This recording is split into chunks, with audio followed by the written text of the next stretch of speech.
क्या नरेंद्र मोदी साहब टेलीविजन पर आकर के, टीवी पर आकर के ये कहेंगे कि ताली बजाओ, थाली बजाओ, फिर उसके बाद में भाजपा के नेता जगह जगह पर थैंक यू मोदी, धन्यवाद मोदी, इस तरह के बोर्ड लगाएंगे? काम ही कुछ ऐसा हुआ है जो कभी नहीं हुआ, जो आजाद भारत के इतिहास में कभी नहीं हुआ, आज वो हो गया। रुपया 90 के पार। देश के अंदर इस वक्त बहुत कुछ बदलता हुआ नजर आ रहा है दोस्तों। ये कह लीजिए कि मोदी जी अपने जाल में बुरी तरीके से फंसे हुए नजर आ रहे हैं। उसके बाद से सवाल ये पूछा जा रहा है कि जब प्रधानमंत्री नरेंद्र मोदी जी सत्ता के अंदर नहीं थे तो विपक्ष के किस तरीके से सवाल पूछते थे, लेकिन आज वही विपक्ष अगर सवाल पूछे तो जेल के अंदर डाल दिया जाता है। देश की क्या स्थिति और रुपये की क्या स्थिति है? क्या प्रधानमंत्री नरेंद्र मोदी जी अपने पद से अब इस्तीफा देंगे? क्योंकि सीधी मार हमारी और आपकी जेब पर पड़ने जा रही है। गोदी मीडिया ये खबर आप लोगों को नहीं दिखाएगा। हमारे साथ वरिष्ठ पत्रकार मौजूद है धर्मेंद्र सिंह, आप उनकी इस रिपोर्ट को देखिए। क्या नरेंद्र मोदी साहब टेलीविजन पर आकर के, टीवी पर आकर के ये कहेंगे कि ताली बजाओ, थाली बजाओ, फिर उसके बाद में भाजपा के नेता जगह जगह पर थैंक यू मोदी, धन्यवाद मोदी, इस तरह के बोर्ड लगाएंगे?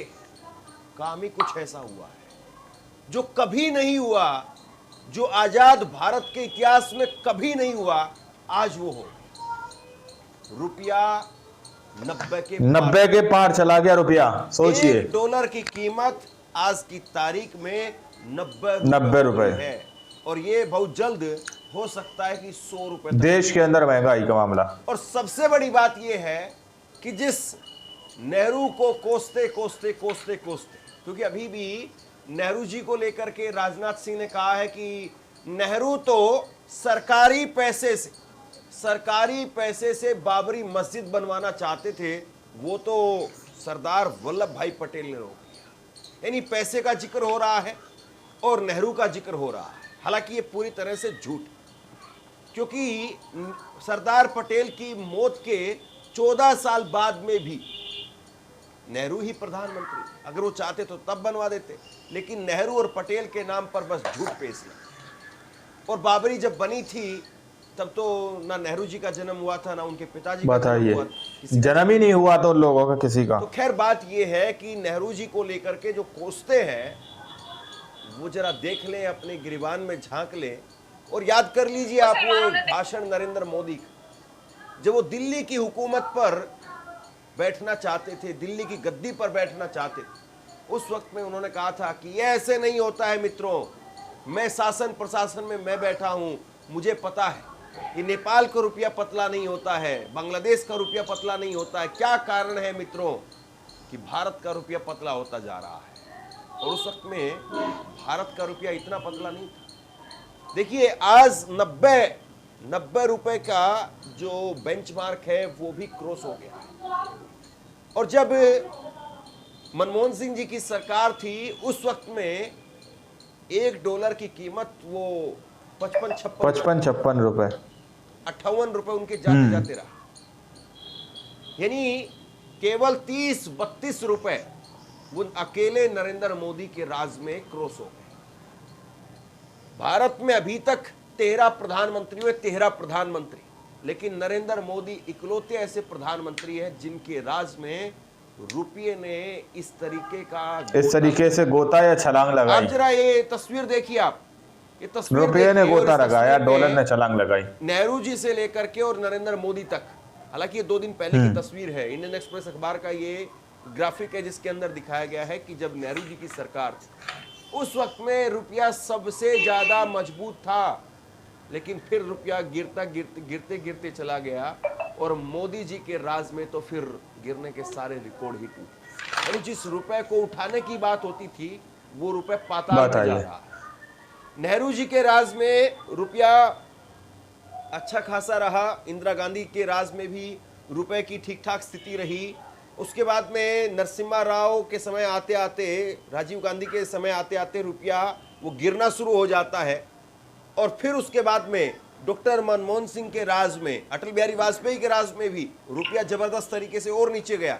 लेकिन डॉक्टर मनमोहन सिंह ने रुपए को उठाने की कोशिश की, रुपया उठा भी, लेकिन फिर उसके बाद में रुपए फिर नीचे गया और मोदी जी के राज में तो एक बार के लिए भी रुपए उठ नहीं पाया। ग्राफ देखिए, वो आईसीयू में है और आईसीयू में और ज्यादा डेंजर में ही जा रहा है। मोदी जी को सुन लीजिए जरा। ऐसे नहीं होता मित्रों, मैं शासन में बैठा हूं, मुझे मालूम है इस प्रकार से रुपया इतनी तेजी से गिर नहीं सकता। अरे ये नेपाल का रुपया नहीं गिरता है, बांग्लादेश की करेंसी नहीं गिरती है, पाकिस्तान की करेंसी नहीं गिरती, श्रीलंका की करेंसी नहीं गिरती, क्या कारण है हिंदुस्तान का रुपया पतला होता जा रहा है?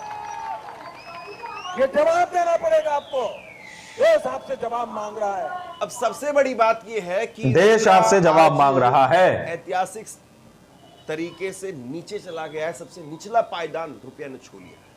हालांकि ये 85 पर गया था तब भी ऐतिहासिक था, अब गया है वो अब भी है, 100 पर जाएगा वो भी। और मुझे लगता है कि नरेंद्र मोदी के रहते रहते 100 पार भी हो जाएगा, शतक भी नरेंद्र मोदी के खाते में ही जुड़ेगा, ये उपलब्धि भी उनके खाते में ही जाएगी। अब आप कहेंगे कि भैया अपना तो वही जिंदगी चल रही है। वही जिंदगी नहीं है साहब, जिंदगी बदल गई है। मैं आपको एक छोटे से उदाहरण के जरिए समझाता हूँ। छोटा सा उदाहरण, पहले जो चीज $10 में आती थी आज भी $10 में आ रही है। जैसे मान लीजिए कि अमेरिका से पहले कोई चीज आप मंगवाना चाहते थे तो अमेरिका में उसकी कीमत तब भी $10 थी, आज भी $10। हालांकि वैसे महंगाई के हिसाब से तो वो कीमत बढ़ी होगी, लेकिन फिर भी फर्ज करते हैं, कुछ देर के लिए हम मान लेते हैं कि कोई चीज वो $10 की हमारे लिए भी है, 90 के पार चला गया रुपया, सोचिए, वो $10 की, लेकिन वो हमारे लिए 90 रुपए के लिए $10 के लिए हमें आज की तारीख में देश के अंदर महंगाई का मामला, बाकी के देशों को नहीं खर्च करना पड़ेगा। ये मोदी जी की बदौलत आप ये मान करके चलिए 300 रुपए आपके ज्यादा खर्च हो रहे हैं। डॉक्टर मनमोहन सिंह के समय पर करीब 60 रुपए 65 रुपए के आसपास जो है वो रुपए की कीमत थी। आप 70 भी अगर मान लीजिए, वैसे 70 पहुंचा नहीं था उनके समय पर, मोदी जी के आने के बाद पहुंचा, तो भी ये 200-250 रुपए वो मोदी जी की बदौलत ही आपको ज्यादा खर्च करने पड़े। अब इसको दो तरीके से समझिए। जैसे अमेरिका के अंदर कोई चीज उस वक्त में 5 साल पहले, 10 साल पहले, अब तो 11 साल का वक्त हो गया, 11 साल पहले कोई चीज मान लीजिए कि $5 की थी, आज उसकी कीमत बढ़ करके मान लीजिए कि $10 हो गई। बताइए, तो एक तो जन्म ही नहीं हुआ तो उन लोगों का किसी का $5 एक्स्ट्रा आपको पे करने पड़ रहे हैं, यानी आपका ये नुकसान हो गया। अब वो एक महंगाई है, वैश्विक एक मुद्दा है, वो बड़ी बात है, इसलिए आपको $5 वहां पर नुकसान उठाना पड़ा। चलिए आपने वो नुकसान उठा लिया, लेकिन उसके बावजूद यहाँ पर आपको 300 रुपए और उसके मुकाबले, उस दौर के मुकाबले 300 रुपए आपको और यहाँ पर देने पड़े।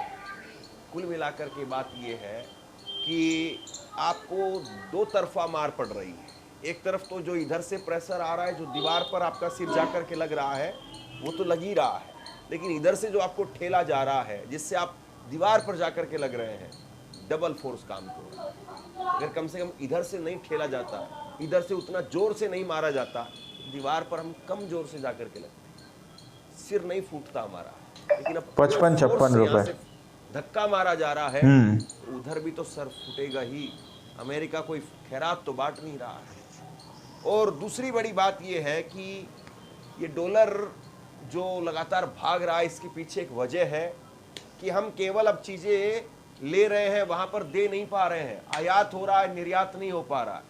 हम हमारी चीजों को इस तरीके से गोता या छलांग लगाई, अगर बेचते तो फिर डॉलर नीचे आ जाता। रुपये ने गोता लगाया, डॉलर ने छलांग लगाई। पर my dear friend Donald Trump बैठ गए, और my dear friend Donald Trump, उनके साथ में ट्रेड डील नहीं हो पा रही है।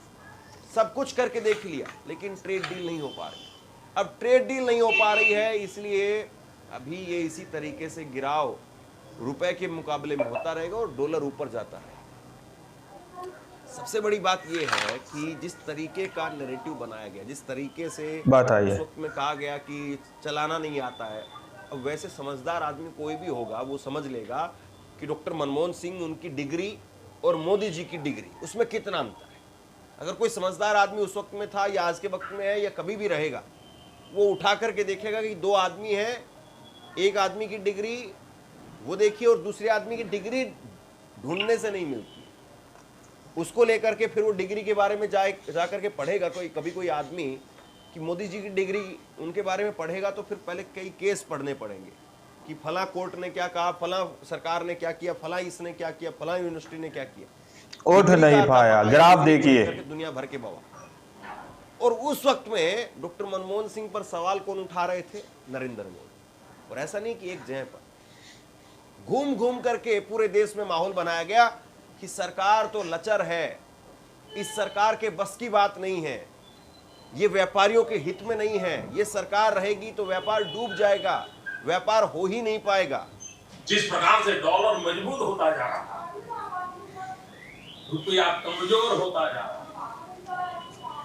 विश्व व्यापार देश आपसे जवाब मांग रहा है। हमारे व्यापारी जो माल बाहर भेजते हैं, हमारे व्यापारी जो माल बाहर चलाते हैं, इस बोझ को सह नहीं पाएंगे। इवन भारत सरकार जो चीजें लाती है, भेजती है, उसको सहना मुश्किल होता है और दिल्ली की सरकार जवाब नहीं दे रही है। आपसे कुछ कहना चाहता हूं, आज के वक्त में पत्रकारिता करना कितना मुश्किल काम है। दोस्तों, आप लोगों ने इस वीडियो को शुरू से आखिर तक देखा। वीडियो के अंदर साफ तौर पर बात की गई है कि किस तरीके से यहां पर रुपया दिन प्रतिदिन गिरता ही जा रहा है। इस वक्त 90.16 पर पहुंच चुका है। रुपया इतना गिर चुका है दोस्तों, डॉलर इतनी तेजी से हाई हो रहा है, हमारे देश की करेंसी इतनी डाउन होती जा रही है। जब प्रधानमंत्री नरेंद्र मोदी जी विपक्ष में थे तो उस वक्त किस तरीके से कहते हुए नजर आ रहे हैं, वो भाषण भी आप लोगों को सुनाया है, वो भाषण भी आप लोगों ने देखा कि किस तरीके से मोदी जी कह रहे हैं कि मित्रों ऐसा नहीं होता है, इस तरीके से रुपया नहीं गिरता है। अब आप बताइए कि मोदी जी के शासनकाल के अंदर एक भी दफे रुपया ऊपर नहीं उठा। ग्राफ आप लोगों को दिखाया गया कि किस तरीके से गिरता हुआ नजर आ रहा है। तो क्या ये सब चीजें देखने के बाद मोदी जी अपने पद से इस्तीफा देंगे?